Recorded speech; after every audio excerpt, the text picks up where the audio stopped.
I think it's very interesting how enduring the concept of the work game is. I'm sure somewhere out there there's some paper on the psychology of why games where you work a job are so cathartic. But I'm not a psychologist. I'm a guy with a YouTube channel.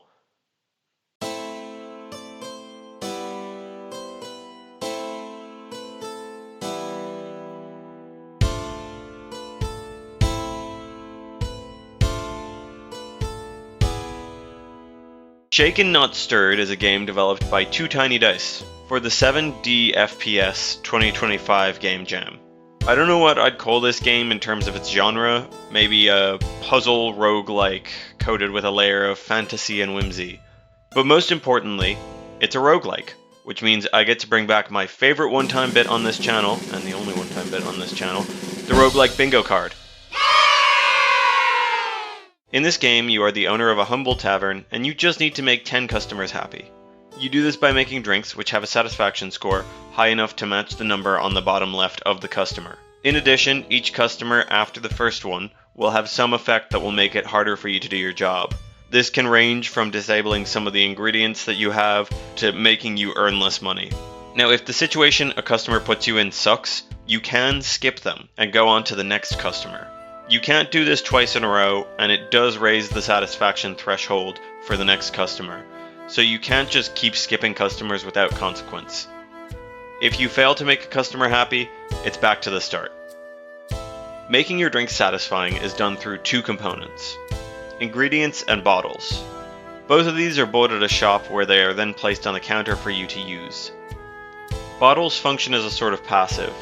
They provide buffs such as Night Mist, which gives you 3 gold at the start of each round but disables your last ingredient, or Nectar, which gives you an additional 3 spaces on the counter to work with.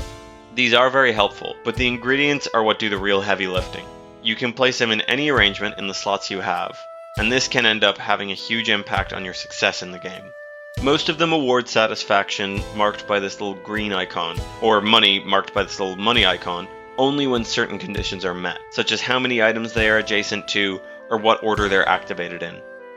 Combining the passives from bottles with the effects of certain ingredients can net you hundreds of satisfaction points if you find the right synergy, which is really cool. It's always really nice when a puzzle game makes the player think. In terms of buying ingredients, you start out with a small selection in the shop, but you can unlock more options per round with the ambrosia bottle, and if you have money to spare, you can reroll items in the shop to see if there's anything better that you can get. As with many of the games I've covered, I love the art style of this game.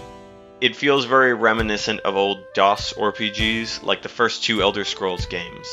But I think that the dithering in the outlines gives it a sense of gritty personality that feels both familiar and also quite unique at the same time. And I don't think the atmosphere of the game would be the same if all of the customers were just a bunch of normal looking guys. I am slightly let down by the music of the game, or rather, the lack thereof. I don't think it ruins the game, or breaks the immersion, but I feel like a tavern with all of these wacky fantasy characters was the perfect time to have some medieval tune playing. So if I wasn't super lazy this week, then I will have composed a little bardcore loop and put it over this video to give you an idea of what I had in mind for this game. And if you don't hear anything, well, you know I was being lazy this week. Now, I've talked about all of the mechanics and the gameplay loop, so it's time for my favorite part of the video, where I pull out my handy roguelike bingo card and tick off as many boxes as I can, so I feel like a big smart guy for pointing out how many games in the same genre feel similar. Let's see here. Okay, canonical reason for a character to keep respawning. I guess it doesn't really have that.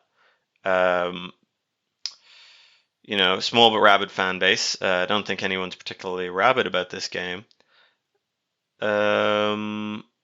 Multiple bad endings with good endings locked behind a convoluted... No. That's this game has one good ending. It's pretty straightforward. Oh, you're handicapped if you don't use this item or build. I love that one.